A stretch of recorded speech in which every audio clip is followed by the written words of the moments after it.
In the beginning, God existed. There was no light. The earth was formless and empty. Darkness covered everything. But the Spirit of God hovered over the waters. Day 1. Then God spoke, "Let there be light," and light appeared. God separated the light from the darkness. He called the light day, and the darkness night. This was the first day. God spoke again. He separated the waters below from the waters above. Between them, He created the sky. Evening passed, and morning came. This was the second day. Day 3. Land and plants. God gathered the waters together. Dry land appeared. God called the dry ground earth, and the gathered waters seas. Then God said, "Let the earth produce vegetation." Grass sprang up. Flowers bloomed. Trees grew tall, bearing fruit and seeds. This was the third day. God then filled the heavens with lights. He made the greater light, the sun, to rule the day. He made the moon to rule the night. And He created countless stars. They shone across the heavens. This was the fourth day.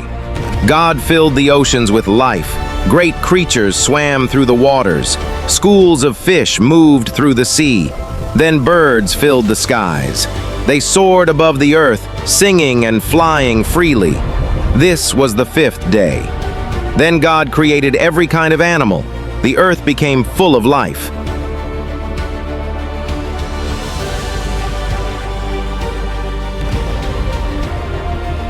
Let us make mankind in our image. From the dust of the ground, God formed a man. Then God breathed into him the breath of life. The man became a living being. His name was Adam. God planted a beautiful garden in Eden. Rivers flowed through it. Trees filled it with beauty and fruit. Adam cared for the garden and walked with God. God saw that Adam was alone, so He caused Adam to fall into a deep sleep. From Adam's side, God created a woman. Her name was Eve. Adam rejoiced when he saw her. Adam and Eve lived in the Garden of Eden. Everything God had made was very good. They enjoyed perfect peace with God and His creation. By the seventh day, God had finished His work. He rested from all He had created. God blessed the seventh day and made it holy. Thus the heavens and the earth were completed, and everything God made was very good. In the Garden of Eden, Adam and Eve enjoyed perfect fellowship with God. They could eat from every tree in the garden, except one, the tree of the knowledge of good and evil. God had warned them, "If you eat from it, you will surely die." But an enemy had entered the garden. The serpent was more cunning than any of the wild animals God had made. He approached Eve and asked, "Did God really say you must not eat from any tree in the garden?" Eve replied, "We may eat fruit from the trees in the garden, but God said, 'You must not eat from the tree in the middle of the garden, and you must not touch it, or you will die.'" The serpent replied, "You will not certainly die, for God knows that when you eat it, your eyes will be opened, and you will be like God, knowing good and evil." Eve looked at the fruit. It appeared beautiful, desirable, and pleasing to the eye. She reached out her hand, took the fruit, and ate it. Eve gave some of the fruit to Adam. Adam chose to eat it as well. At that moment, sin entered the world. Suddenly, Adam and Eve realized they were naked. Shame entered where innocence had once lived. They sewed fig leaves together and hid themselves. As evening came, they heard the sound of God walking in the garden. Adam and Eve hid among the trees. But God called out, "Adam, where are you?" Adam replied, "I heard you in the garden, and I was afraid because I was naked, so I hid." God spoke judgment upon the serpent. Yet in the midst of judgment, God gave a promise. One day, a Savior would come who would crush the serpent's power forever. Because of sin, Adam and Eve could no longer remain in the garden. God made garments for them and sent them out of Eden. At the entrance of the garden, mighty cherubim stood guard. Though humanity had fallen, God had not abandoned His creation. The promise of a Redeemer had been given, and one day, Jesus Christ would come to save the world from sin.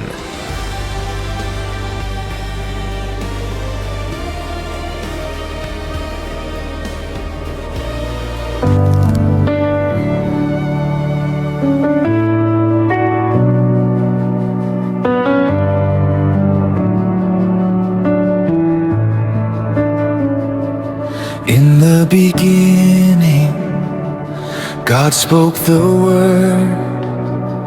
Light filled the darkness, creation was heard. Mountains and oceans, stars in the sky, all of creation proclaimed him on high. The sun and the moon, the birds and the seas, the flowers and forests, the rivers and trees, everything beautiful came from his hand, shaped by his wisdom, just as he planned. God is the maker, the Lord of all things. He spoke and creation began to sing. Holy, holy, wonderful King. The heavens declare the glory you bring.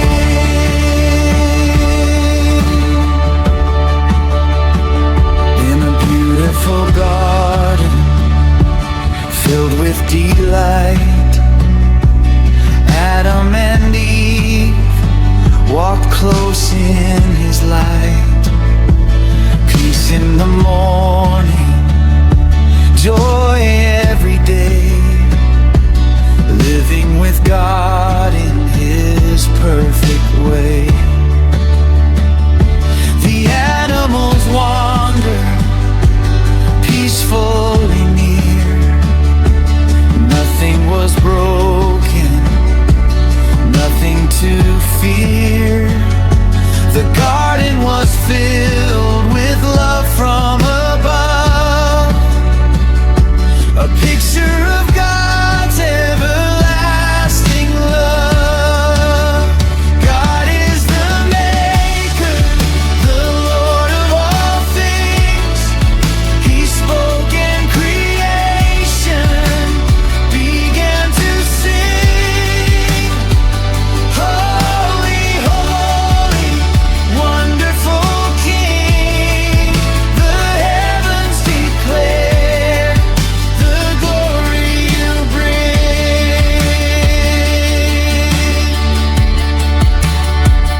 But a serpent came with a whispering lie, questioning truth beneath the Eden sky.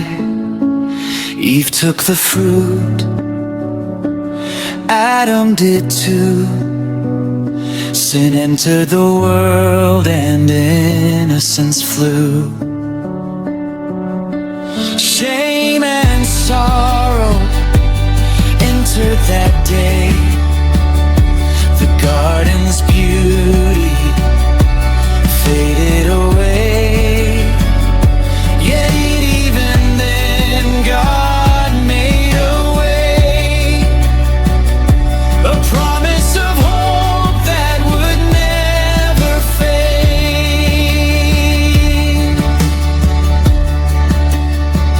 God spoke of a Savior yet to come, a victory won, a battle undone.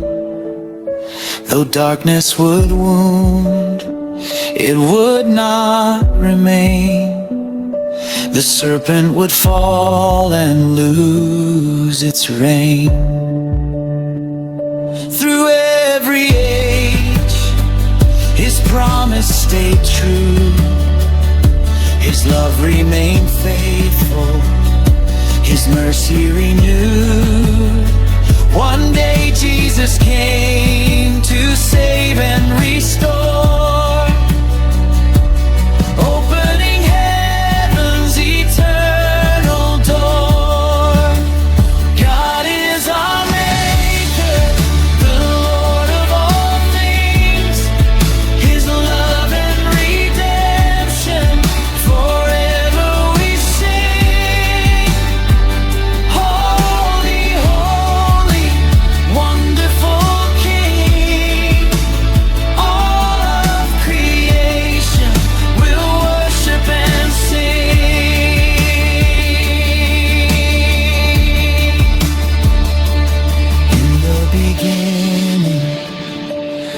God spoke the word, and through Jesus Christ, His promise was heard.